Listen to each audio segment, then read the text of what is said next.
Assalamu alaykum muhtaram millatdoshlari. Siz Yangi G'asr kanalында avul andагы яшәеш һәм аграр тармакта барган үзгәрешләрне яктыртучы туган җир тапшыруын карыйсыз. Кабат сезнең белән күрешүгә шиксез шатбыз. Бүгенге чыгарылышта үзебездә җитештерелгән орлыклар чит илнекенә көндәш була аламы? Белгечләр һәм игенчеләр фикере. Шикәре тотлы булса да хезмәте ачы. Бүген республика кырларындагы чыгындырны заводка ташу ничек башкарыла? Хөкүмәт ярдәменә өстәп район үз программасын булдырган. Апас районы Кызылтау авылыннан безнең репортаж.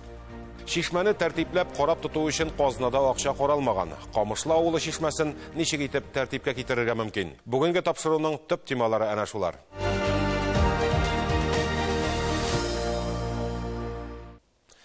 Республикада кырышлары акырынлап тәмамланып килә. Башка елларны кукурузны бөртеккә һәм көнбагыш суктыру картышкычта дәвам итә иде.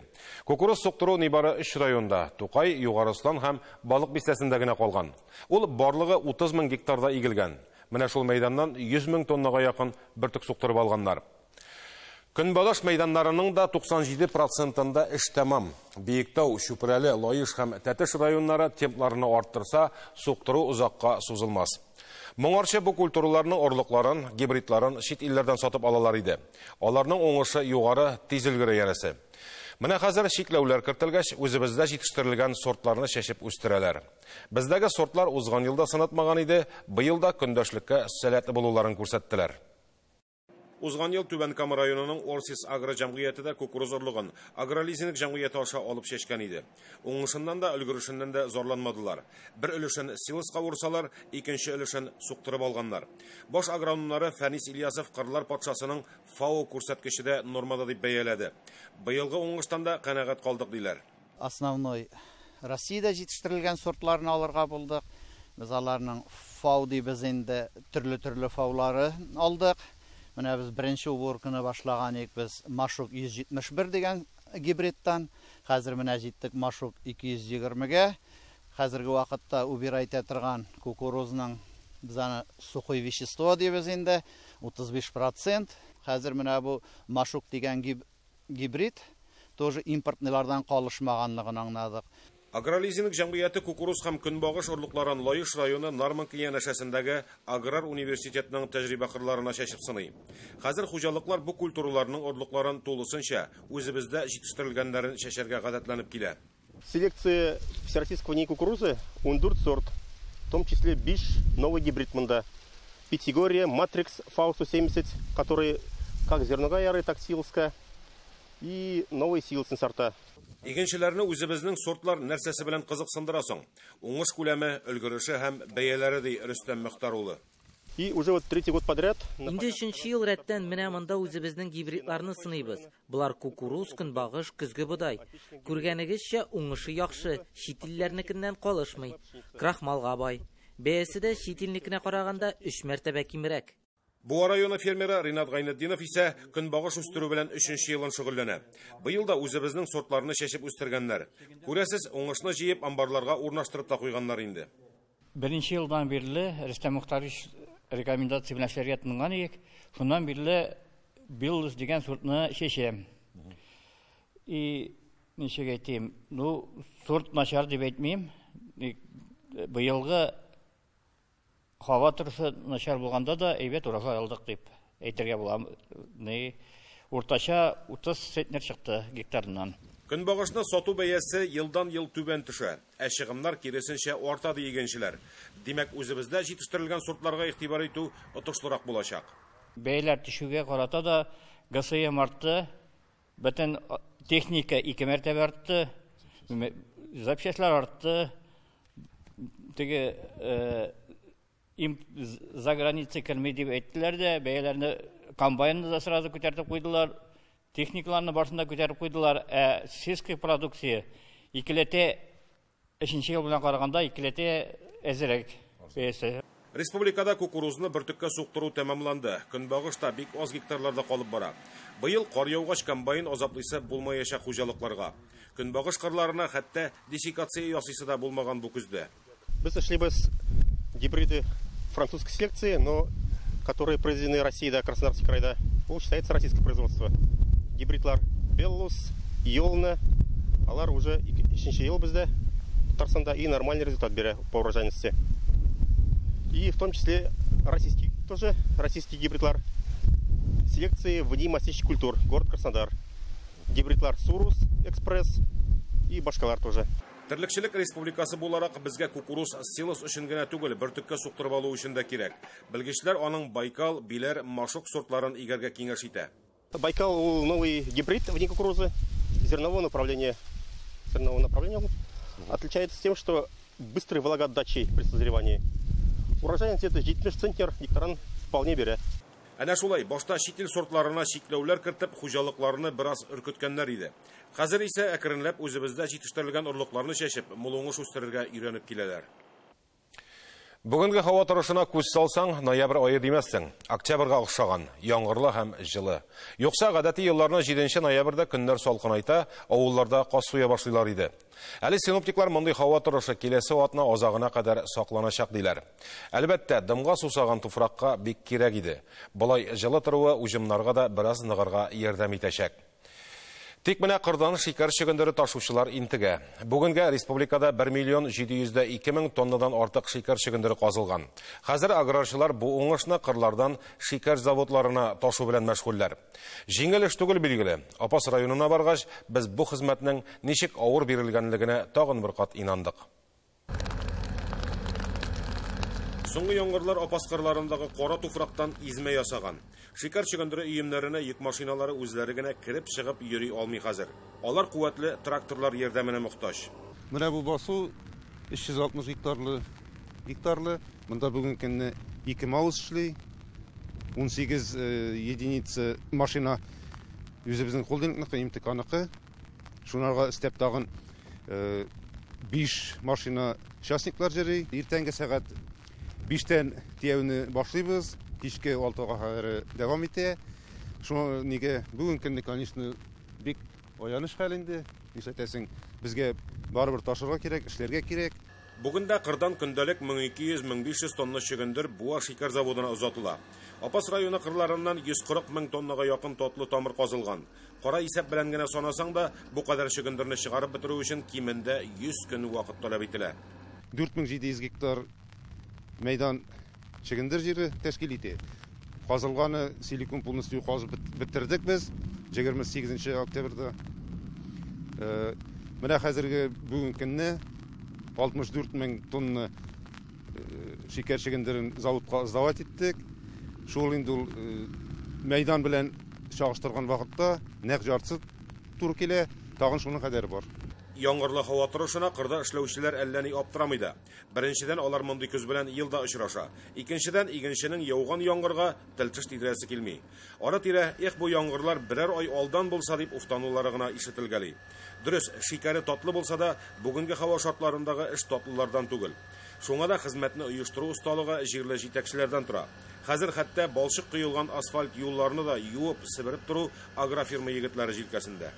Уңыш безнең 280-300 килеп чыга инде гектарына. Кайбер кырда 400, кайберсендә 200, ортача шуайрак инде. Бүгенге көндә менә шундый хезмәт белән, шундый авырлык белән тулыландырабыз инде. Өмет шикәр чөгендеренә егетләрнең организацион эшне алып баралар. Ашау мәсьәләсендә монда курнаштырылган, юлларында чистарту алып бара. Бүгенге көндә бит әле юллар төп юллар алар. Шуның өчен асфальтланган, аларны чистартып, теге бу авариялар китереп чыгармасын өчен организацион җыштыру алып баралар. Авыл хуҗалыгында һава торышы уңайланса, эш җиңеләер иде дигән өмет тә юк дәрәҗәсендә. Әгәр көннәр салкынайтып җирне туңдырса, машиналар тракторлардан башка мөстәкыйль кырга кирип тә чөгендер тиеп чыгар иде. Рифат Рахматуллин сүзләренчә, салкынайтса, бүтән мәшәкатьләре барлыкка киләчәк. Артык теге салкынайтып җибәрсә, бульдозерлар кирәк булачак, когатны кузгалтырга, маус үзе генә кузгалта алмаячак. И инде кар яуса, кырыйларыннан карны эттергә кирәк була, җурлар салырга кирәк була. Шумиме чөгендер салкында? Салкында чөгендер эши. Зыянлымы? Зыянлы дип булай теге бер җеп нитеп эретеп, салкынайтып, салкынайтып турса, барыбер чөгендердә микротрещиналар бар, шуннан сугы ага эреткән вакытта. Булай теге бер катырып кына шул килешкәнә турса, морозильникта торган кебек тора, суга акмый. Кыйынлыкларга карамастан, бүген төп бурыч күпме хезмәт һәм чыгымнар тотып үстерелгән татлы тамырны Тулайым шикәр заводына чыгару. Мондый хезмәттәге егетләргә көч һәм сабырлык кына телисе кала. Көзге пычракта Кыштау авылы фермеры Кәфил Гыймрановның казлары гына ак төсләрен җуймаган диярсең. Кәфил әфәнденең фермер хуҗалыгы оештыруына 4 ел. Башта шәхси хуҗалыгында 5 баш ат асраган ул. Хәзер аларның баш саны 50-гә җиткән. Казларны да шул рәвешле ел сайын баш санын арттырырга карар кылган фермер. Казлар башта аладырым шулай 400. Аны хәзер 1000 булды инде. Менә быел. Быелдан соң инде инкубаторлар куеп Аллаһу өчен хәрмәтче пагалый сайдым моннан. Шул халыкка да, үземә дә, үземнекен үстереп, үзем полный цикл ясамак димин. Фермерның эшне төптән инкубатор куеп башлау ниятенең сәбәбе нидә? Каз бәбкәләре кыйммәтләнгәнме, әллә йомырка табуы авырлашканмы? Бәбкә кыйммәт, анасын төрле авырулар, үлеме күп, апатканның каян кайтканын да белмисең, кемне киткәнен дә белмисең. Үземнеке белән эшләмәк дидем. Атларны да шулай иттереп, тайлатып, нигә кониматкалар завайттым инде. Аларны да шулай полный цикл ясамак дидем, буларны да, казларны да. Фермер киләсе елга 2000 баш каз үстерергә план корып куйган. Аны тормышка ашыру өчен быел 50 баш ана каз калдырмакчы. Бер каз уртача 50 йомырка сала ди белгечләр. Аның өчен инкубатор куярга урыны бар.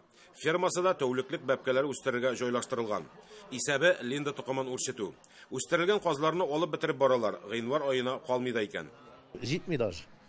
Былтыр 1200 җитмәде. Алдагы елны 1000, мен шулай арттырып, быел 1000 ясадым инде. Казын җиткезеп булмый, яңа елдан соң уже калмый каз. Кемнәр сорый соң аны? Кемнәр ала? Мен бер базарларга да чыкканым юк, миннән шушында идән ташып бетерәләр. Бер кая барган юк. Мен каптитеп сатам инде асан. Фермер хуҗалыгында казлар һәм атлардан тыш сарыклар да пайда булган быел. Иске ферманы ремонтлап, 100 баш Иделбай токымлы буаз сарыклар алып кайткан. Алар хәзер әкренләп бәрәнли башлаган инде. Атка да, сарыкка да, хәтта казга да иркен көтүлек кирәк. Бу яктан бөтен мөмкинлекләр бар Кыштау авылында. Фермерны борчыганы авылга туры юл кирәк. Юкса шактый әйләнгечтән йөрергә туры килә. Район җитәкчелеге аңа бу эштә ярдәм итәргә ышандырды.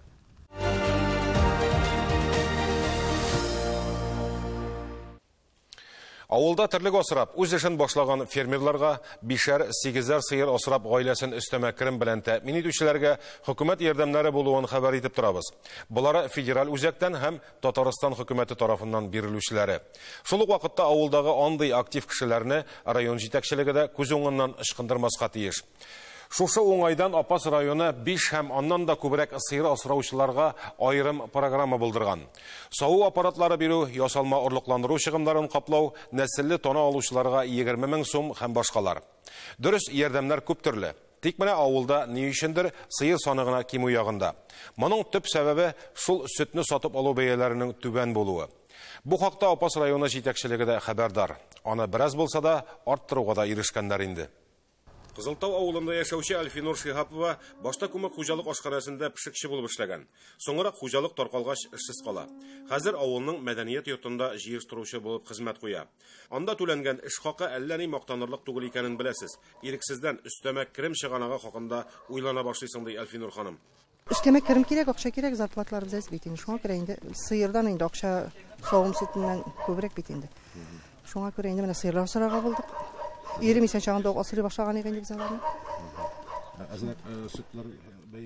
Сөт бәяләре төште. Менә хәзер инде сөт бәяләре арта башлый инде. Яңадан күңел үсеп китте инде.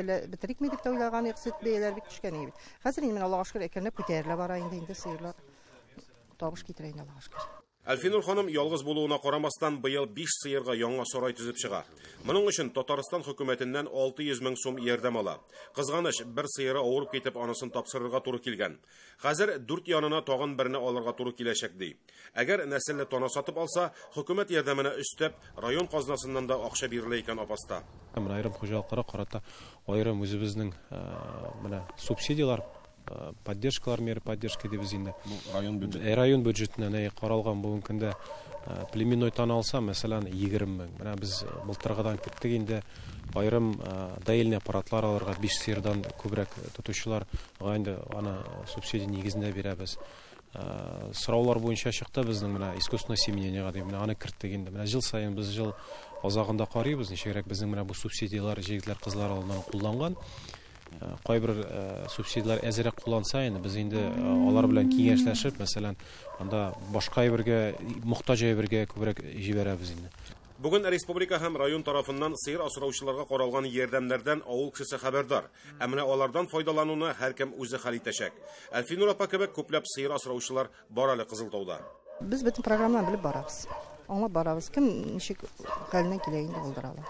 Аның шикелле тагы 5-6 семья бар анда. 5-6, 7 дә бар. Ну быел инде бераз кемдер теге печән җа аксанкы булгач кемдер бер 2 кеше бераз киметте. Ну бүгенге көнне 82 баш сыер исәпләнә авыл җирендәге буенча.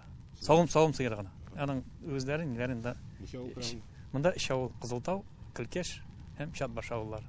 Әлфинур апа терлек азыгын җитәрлек итеп әзерләп куйган инде. Ул яктан кыенлык булмас ди. Төп максаты сыерларыннан мул итеп сөт сау. Моның өчен Буа шикәр заводыннан жомда кайтарткан. Сөтне арттырмаса, ул бәягә сатып алмаслар иде. Юк инде бушка китермиләр. Жомның файдасы бар. Сөт арттыра инде. Сөт арттыра. Шуңа күрә алабыз инде без аны. Шигендер утыртам инде менә бакчага. Шигендерләр беткәч инде шушы жомны алабыз инде. Шикәр шигендере кормовой шигендере. Икесен дә утыртабыз. Сакланамы соң? Саклап буламы? Саклана. Кышкына бик салкын айтып җибәргәч инде бик шулай катып китә дә, аннан инде кышкына ашатмыйбыз инде бик салкында. Яз көне инде эри башлагач инде тагын инде. Әлфинур апаның хуҗалыгын район башлыгы Айрат Җиһаншин да карап чыкты. Әллә ни моңзарлары юк сыер асраучыларның. Иң бер чыганы әлеге дә баягы сөтне сату бәяләренең түбән булуы. Яңа төзекләндерелгән Апас сыр заводы гына сөт тапшыручыларның гозерен канәгатьләндерә алырмы соң?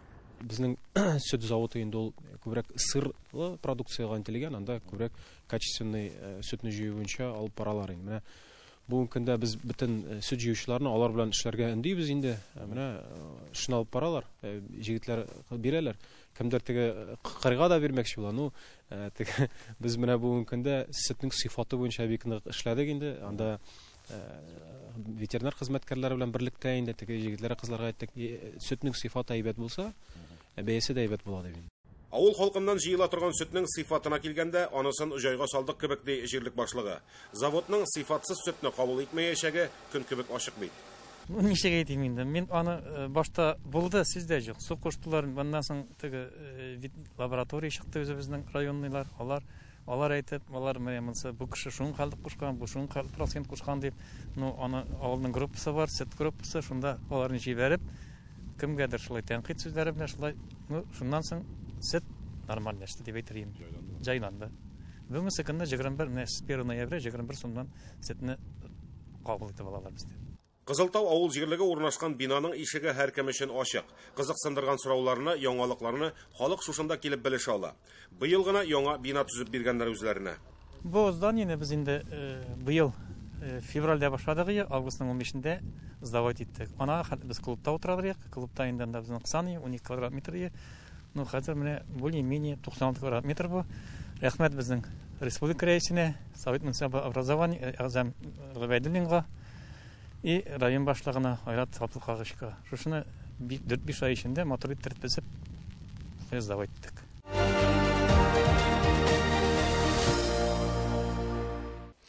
Шишмә безнең халыкта элегелектән изге урын булып санала. Күбесенең үзенә бер карап, төзекләндереп торучысы булган. Чөнки монысы да изге эшләрдән кабул ителә. Гомумән, башкарган эшең халыкка хезмәт итә икән, үзеңә савабы язылачак. Күкмара районы Камышлы авылы чишмәсен 2016 елда авыл халкы, авылның имамы ярдәме белән яңарткан идек. Хәзер ул караучысыз, ятим калган кебек дип хәбәр итте безгә Сөмбел Гафарова. Камышлы авылында туып үскән тарихчы, галим дәрәҗәсенә күтәрелгән Фәридә Гафарова исемен биргәннәр ул чишмәгә.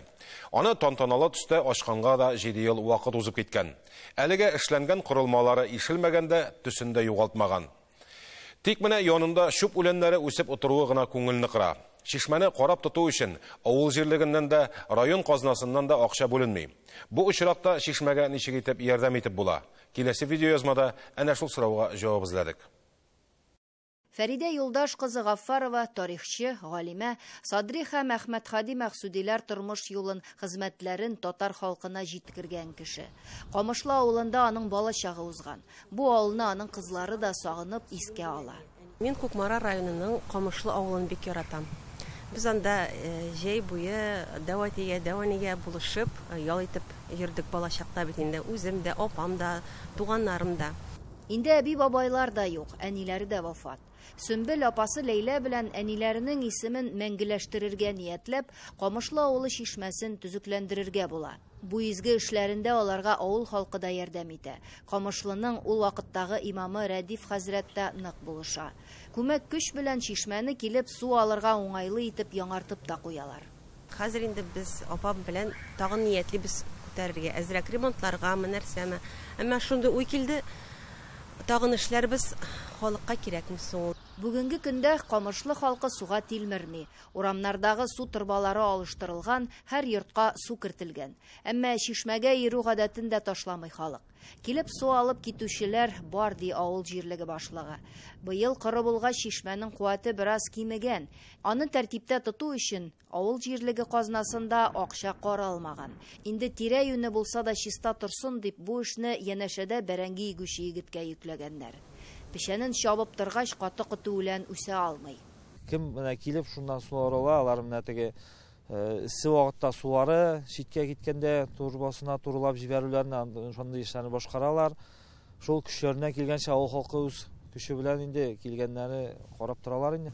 Элек-электән һәр чишмәнең үз карап, төзекләндереп торучысы булган. Бу изге гамәлне башкаручыларга савап булып языла. Монда да чишмәнең корылмасы таза әле. Торбасын дөресләп утыртсаң, тирә-юнен шу бүләннәреннән арындырсаң, ям кирип китәчәк. Минем апам главага барган иде. Әмма анда ничектер бик зур суммалар сорадылар бездән. Мин шулай дип аңладым, теге авыл битендә җыела акча белән, ниме ел сайын җыя акчасын, аннары ул җыелган акчаны нәрсәгәдер тотарга дип карар кыла. Һәм имеш чишмәгә тотарбыз дип. Без уйладык, бәлки кешегә юл кирәктер күбрәк, име? Бәлки башка мәнфәгатьләре бардыр чишмәгә. Теге без акча да бирербез, чишмәгә дә булмас. Әгәр дә шушы чишмәгә авылдан тикле таш юл җәелсә, әйе, зур сумма кирәк булыр иде. Әмма бүген андый ихтыяж юк. Чишмәгә елга аша җәяү йөрергә мөмкин. Аның корылмасын төзәтеп, тәртипкә китерсәң, шул җитәдер безнеңчә. Авылда бит хәзер үзара салым программасы эшли. Шул программа нигезендә шактый эшләр башкарырга өлгергәннәр инде. Авыл урамнарына таш түшәлгән, ишелергә торган күперне дә нык итеп салып куйганнар. Мәңгелек йорт булган зираттагы юан агачларны да сирәкләгәннәр. Зират капкасы янына кадәр таш юл салып, чүп савытлары да урнаштырылган. Әле саный китсәң байтак башкарылган эшләр. Фәридә чишмәсен дә шул рәвешле рәткә китерергә булыр иде дигән фикердә авыл җирлеге башлыгы Рөстәм Шәрипов. Бу эшне башкарыр өчен моны шушы безнең инде елдагыча бүтән керер җиребез юк бит инде, безнең үзара салым программасы буенча җыелы җыйганда шунда сүз күтәреп, шушы эшне башкарырга дип сүз күтәреп карыйбыз. Халык нәрсә дияр, без инде бу халыкның үзенең решениесе була инде. Алар халык эшлик дисәләр, бу эшне башкарырга була инде. Үзара салым буенча җыелышка кайтып инде шунда хотя бы туганнары килеп, шунда уртага салып сөйерсәк, бу чишмәбез күпкә ямланыр, матурланыр дип ышанып калам инде. Акчасын салырбыз, ә ул башка кирәк яракка тотылыр дигән борчу бар Гафаровларда. Монда инде чыннан да авыл халкы белән күрешеп, мәсьәләне уртага салып сөйләшкәндә шик-шөбһәләргә урын калмаячак. Өстәвенә авыл җирлеге башлыгы да үз ягыннан ярдәм кулын сузарга әзер дип торганда. Туган җир тапшыруының бүгенге чыгарылышы тәмам. Аның чираттагысын рус телендә Гүзәл Хөсәйнова алып барачак. Ә без 24 ноябрь кичендә очрашырбыз. Борчыган сорауларыгызны безгә экранда күрсәтелгән WhatsApp номеры аша юллый аласыз. Аралашып, туган җиребездә бәхетле һәм мул яшик.